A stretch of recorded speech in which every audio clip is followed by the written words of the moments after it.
আজকে আমরা দেখবো ক্লাস 9 ওয়েস্ট বেঙ্গল বোর্ডের কোষে দেখি 1.2। তো তো প্রথম যে অঙ্কটা আছে সেটা কি আছে দেখবো, দুটি মূলদ সংখ্যার সমষ্টি সর্বদা মূলদ সংখ্যা হবে। অর্থাৎ দুটি মূলদ সংখ্যা কি হতে পারে? দুটি মূলদ সংখ্যা যে কোনো বাস্তব সংখ্যার মূলদ সংখ্যা আমরা জেনেছি, তাহলে দুটো মূলদ সংখ্যার সমষ্টি সর্বদা মূলদ সংখ্যা হবে। এটা সত্য না মিথ্যে? তো দুটি মূলদ সংখ্যা কি হতে পারে? দুটি মূলদ সংখ্যা 5 + 6 11। তো এটাকে আমরা পি বাই কিউ আকারে প্রকাশ করতে পারছি, পি বাই কিউ। তো আরেকটা দেখি 7 + 8 অর্থাৎ 15/1, এটাও পি বাই কিউ আকারে প্রকাশ করতে পারছি। তা আমরা কি শিখেছিলাম যে কোনো সংখ্যাকে যদি পি বাই কিউ আকারে প্রকাশ করতে পারি তাহলে সেটাই মূলদ সংখ্যা। তো এটাকে আমরা পি বাই কিউ আকারে প্রকাশ করতে পারছি, তাহলে যে কোনো দুটি মূলদ সংখ্যার সমষ্টি সর্বদা আমরা মূলদই দেখছি। তাহলে এটা কি হবে? প্রথমটা হচ্ছে সত্য। দুই দাগ কি বলেছে? যে দুটি অমূলদ সংখ্যার সমষ্টি সর্বদা অমূলদ হবে। তো দুটি অমূলদ সংখ্যার সমষ্টি, তো অমূলদ সংখ্যা কি?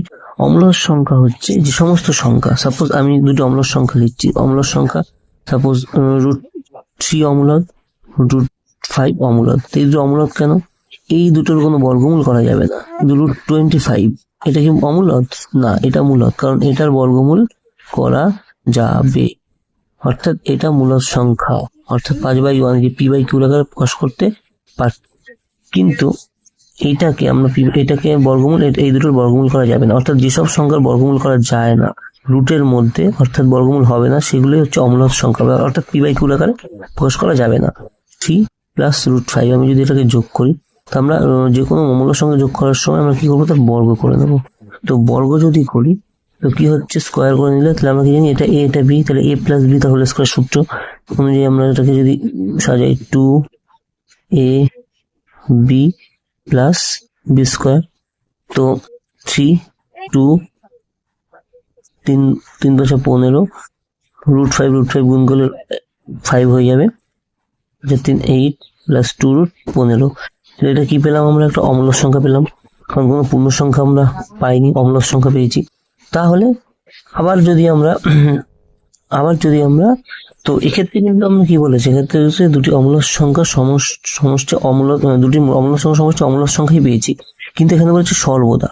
অর্থাৎ সর্বদার ক্ষেত্রে আমরা যদি এইভাবে যোগ করি যে √3 প্লাস বা √4 প্লাস মাইনাস √4, সেক্ষেত্রে কি হচ্ছে? √4 প্লাস মাইনাস মাইনাস √4, এক্ষেত্রে কেটে গেলে কি হচ্ছে? 0 হচ্ছে, বা √4 এগুলো 0 হচ্ছে। তো সেক্ষেত্রে 0/1 অর্থাৎ এটা পি বাই কিউ আকারে প্রকাশ করতে পারছি, এক্ষেত্রে আমরা মূলদ সংখ্যা পাচ্ছি। তাহলে কি হবে? কথাটা মিথ্যা, যে সর্বদা আমরা অমূলদ সংখ্যার সমষ্টি সর্বদা অমূলদ সংখ্যা হবে না। 3 নম্বর কি আছে? যে দুটি মূলদ সংখ্যার গুণফল সর্বদা মূলদ সংখ্যা হবে। তো দেখি যে দুটি মূলদ সংখ্যার গুণফল, মূলদ সংখ্যা লিখি দুটি, 5 × 7 কত হচ্ছে? দুটি মূলদ কত হচ্ছে? 35/1, তার পি বাই কিউ আকারে প্রকাশ করা গেল। আচ্ছা 7 × 8 কি হচ্ছে? 56, এটাও কি এক, অর্থাৎ পি বাই কিউ আকারে প্রকাশ করা গেল, এটাও পি বাই কিউ আকারে প্রকাশ করা গেল। তাহলে মূলদ সংখ্যা যে কোনো মূলদ সংখ্যায় গুণ করলে আমরা মূলদ সংখ্যাই পাচ্ছি। সেক্ষেত্রে এটা কি হবে? সত্য। 3 দাগ সত্য। আচ্ছা 4 দাগে কি বলেছে? 4 দাগে বলেছে যে দুটি অমূলদ সংখ্যার গুণফল সর্বদা অমূলদ সংখ্যা হবে। দুটি অমূলদ সংখ্যার গুণফল সর্বদা মূলদ সংখ্যা হবে। তা দুটি অমূলদ সংখ্যা আমরা জেনেছি, অমূলদ সংখ্যা কোনগুলো?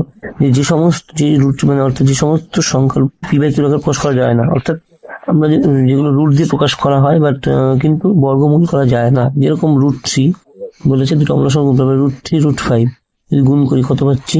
√15, এটা অমূলদ। কিন্তু আবার যদি আমরা এরকম করি √3 × √3, সেক্ষেত্রে কত পাবো? √root উঠে গিয়ে শুধু 3 হয়ে যাচ্ছে। তো এক্ষেত্রে এটা কি? এটা মূলদ, অর্থাৎ 3/1 অর্থাৎ মূলদ সংখ্যা। তাহলে এক্ষেত্রে আমরা পাচ্ছি অমূলদ, এটা অমূলদ, আর এক্ষেত্রে পাচ্ছি আমরা মূলদ। তাহলে এটা কি? এটা হচ্ছে মিথ্যে, অর্থাৎ সর্বদা আমরা দুটি অমূলদ সংখ্যার সর্বদা মূলদ সংখ্যা হবে না। আচ্ছা এক্ষেত্রে কি? প্রতিটা মূলদ সংখ্যাই বাস্তব সংখ্যা, অর্থাৎ প্রতিটা মূলদ সংখ্যাই বাস্তব সংখ্যা পাল্টে, প্রতিটা মূলদ সংখ্যা বাস্তব সংখ্যা বলেছে। প্রতিটা মূলক সংখ্যা বাস্তব সংখ্যা, এটা হচ্ছে সত্য, কারণ আমরা আগেই জেনেছি যে প্রতিটা বাস্তব সংখ্যায় মূলক সংখ্যা হয়। ছয় দাগ কি বলেছেন?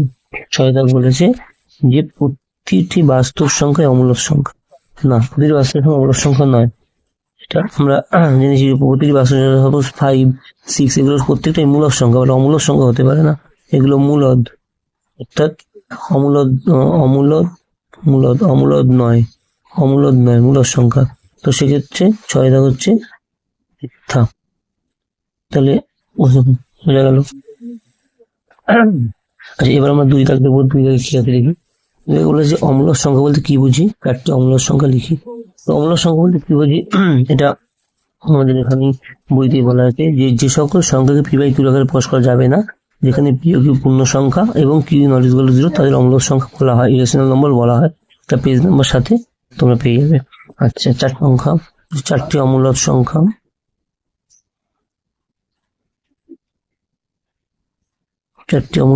আমরা যে কোনো, যার √3, √7, √11, √13, এগুলো সবই অমূলক সংখ্যা, কারণ এগুলোর কোনোটাই বর্গমূল করা যাবে না। আর অমূলক সংখ্যার সংখ্যাটা তোমার পেজ নম্বর সাথে পেয়ে যাবে। পেজ নম্বর সাথে অমূলক সংখ্যার কাকে বলে পেয়ে যাবে। যে সকল সংখ্যা, 3 দাগ কি আছে দেখি। 3 দাগ কি বলেছে যে নিচের সংখ্যাগুলির মধ্যে কোনটি মূলক সংখ্যাগুলো অমূলক সংখ্যা লিখি। প্রথম সংখ্যাটা আছে 9, তো 9 অমূলদ না মূলদ?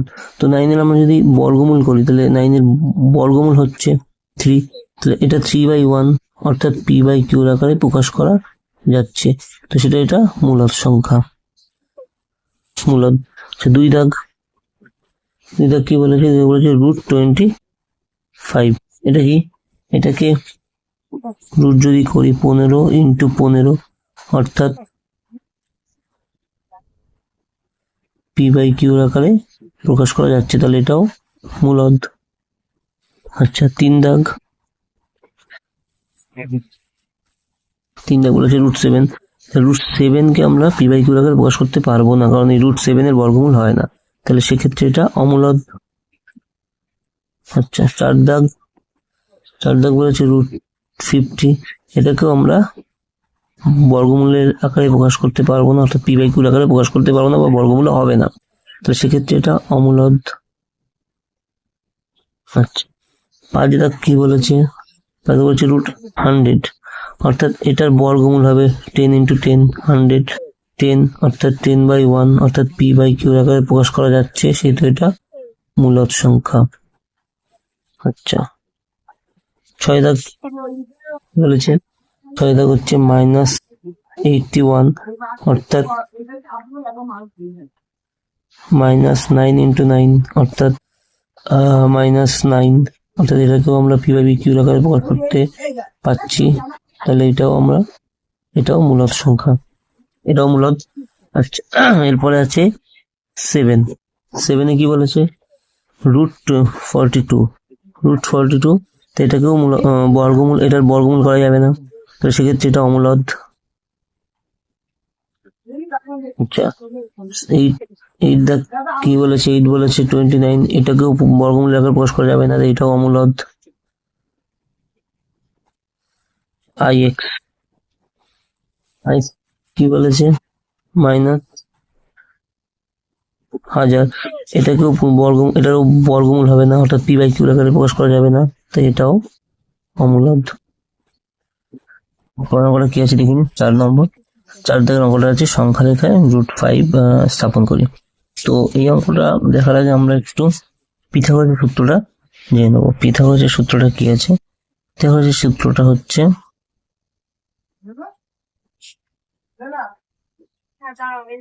পিথাগোরাসের সূত্র অতিভুজ স্কয়ার ইকুয়াল টু লম্ব স্কয়ার প্লাস ভূমি স্কয়ার, অর্থাৎ একটা ত্রিভুজ, আমি যদি একটা ত্রিভুজ আঁকি, সাপোজ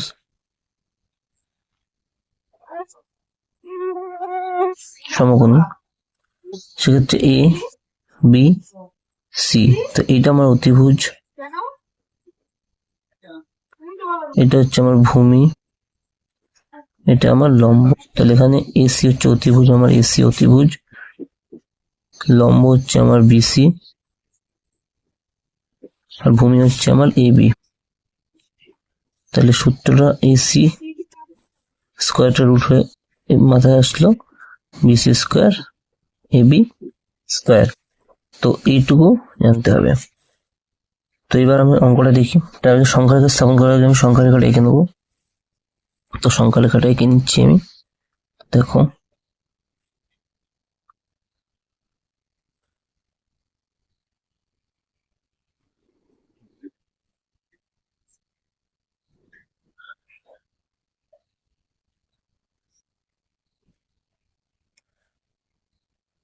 সংখ্যা রেখাটা আমি এঁকে নিচ্ছি।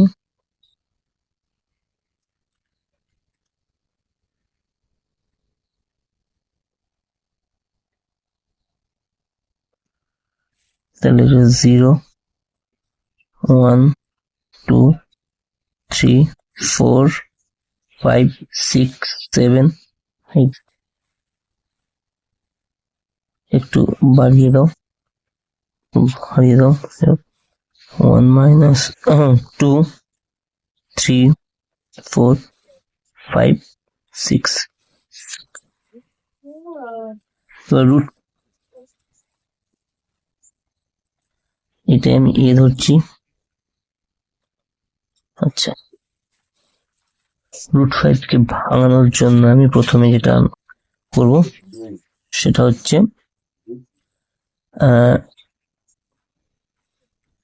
এ, আমি ভূমি 2 ধরছি, অর্থাৎ এ বি, অর্থাৎ ভূমি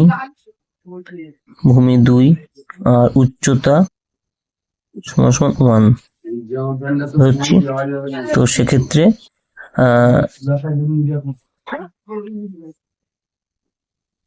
এ বি সমান 2 আর বিসি সমান 1। তো এক্ষেত্রে এটা আমার ভূমি, এখানে আমি বি ধরছি, এটা বি, এটা বি, এটা বি ধরছি আমি। আচ্ছা, এটা আমি বি ধরছি। তো এটা বি, এখানে আমি 90 ডিগ্রি এঁকে নেবো আমি। তো দেখো বি এর জায়গায় আমি 90 ডিগ্রি কোণ করে একটা নিচ্ছি। এবার আবার আমি যেহেতু উচ্চতা 1 সেমি নিয়েছি, উচ্চতা যদি 1 সেমি 1 একক নিয়েছি, উচ্চতা 1 একক। তো উচ্চতা আমি এখানে আমি এই বরাবর দাগটা আমি 1 সেমি নিয়ে নেবো। এবার আমি এই বরাবর কেটে দেবো, এটা হচ্ছে সি, অর্থাৎ এখানে এসি, এটা হচ্ছে আমার √5। কিভাবে? এই এবি হচ্ছে আমার 2 সেমি আর এম বিসি হচ্ছে, তো এসি আমি যদি ভাঙে দাও, এসি সূত্রটা এবার আমি দেখো, এসি সমান কি বলেছিলাম, যে বিসি অর্থাৎ লম্ব স্কোয়ার প্লাস ভূমি অর্থাৎ স্কোয়ার। সেক্ষেত্রে বিসি আমার 1 স্কোয়ার আর এটা হচ্ছে 2 স্কোয়ার, তাহলে এটা 1 প্লাস 4 অর্থাৎ √5। তাহলে এসির মান কত হচ্ছে √5, তাহলে এসি। তো এই √5 এর সংখ্যাটাকে কিভাবে স্থাপন করব, আমরা এর মাপটা নিয়ে নেব। এর মাপটা আমরা নিয়ে নিচ্ছি, নিয়ে জাস্ট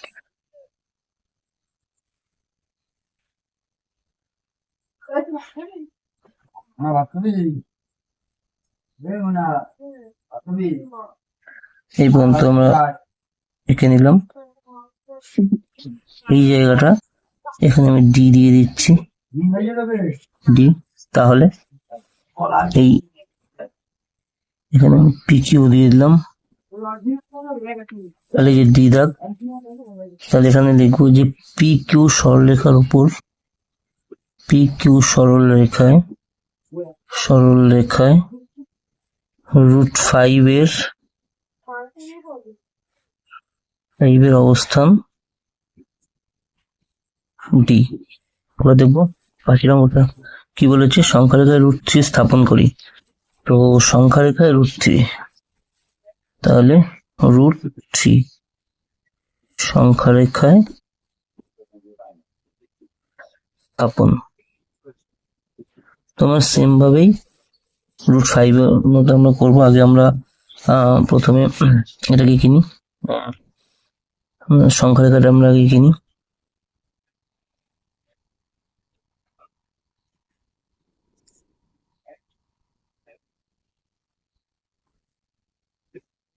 দেখো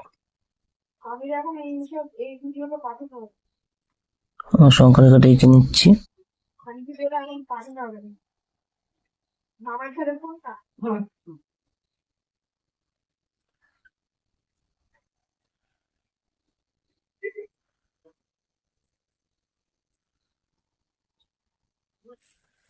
জিরো 0 1 2 3 4 5 6 7 1 -1 -2 -3 -4 -5 -6। এখন আমি এটাকে এক্ষেত্রে আমি লম্ব সমান 1, ভূমি সমান 1 ধরছি প্রথমে। তো এটা তাহলে এই যেহেতু 1 ধরবো ভূমি, সেহেতু এইখানে হচ্ছে আমার বি হচ্ছে বি। তো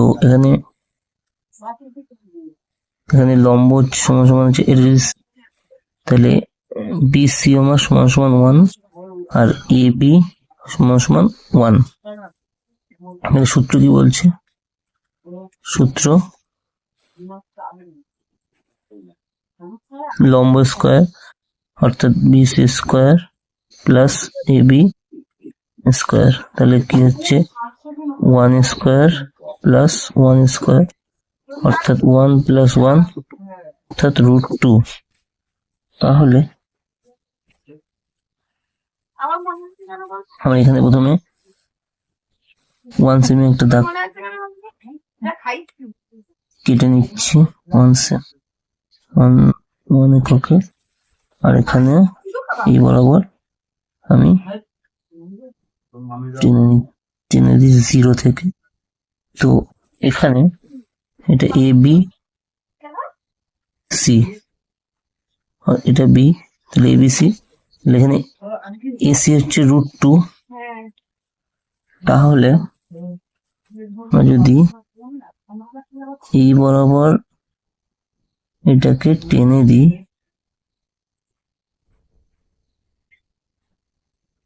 এটা হচ্ছে √2, কিন্তু আমাদের বের করতে হচ্ছে √3 মান। তো √3 মান কিভাবে বের করবো, তো দেখো এক্ষেত্রে আমি এই জায়গাটা আমি ডি দিচ্ছি, ডি। এখন এই বরাবর আমি 90 ডিগ্রি এঁকে নেবো, 90 ডিগ্রি এই বরাবর আমি 1 সেমি আঁকবো, হচ্ছে আমার এই বরাবর আমি দাগটা দিয়ে দেবো, এই বরাবর আমি দাগটা দিয়ে দেব। এক্ষেত্রে আমি এটাকে নিচ্ছি পি, তাহলে এই এপি সমান কত হচ্ছে, লম্ব হচ্ছে আমার DP স্কয়ার প্লাস AB। তাহলে এক্ষেত্রে আমার DP কত, DP আমার কত 1 স্কয়ার, AB কত, AB এই সরি এটা হচ্ছে AD, এডি, এটা সরি এটা এডি। এডি স্কোয়ারটা কত হচ্ছে? এডি আমার এডি, আমরা এখান থেকে এডি হয়েছে, তাহলে এটা হচ্ছে √2। √2 এর মান √2, √2 স্কোয়ার। আচ্ছা, তাহলে 1+2 = 3। আমার এপি কত? এপির মান হচ্ছে √3। তাহলে আমি এই বরাবর যদি দাগটা নিই, এই বরাবর, তাহলে এটা হচ্ছে √3, অর্থাৎ এখানে আমি n দিলাম। তাহলে আর এটাকে আমি দিলাম ও সরি, আমি কিউ আর দিলাম। আমি কি লিখবো? যে কিউ আর সরল রেখায় √3 এর অবস্থান n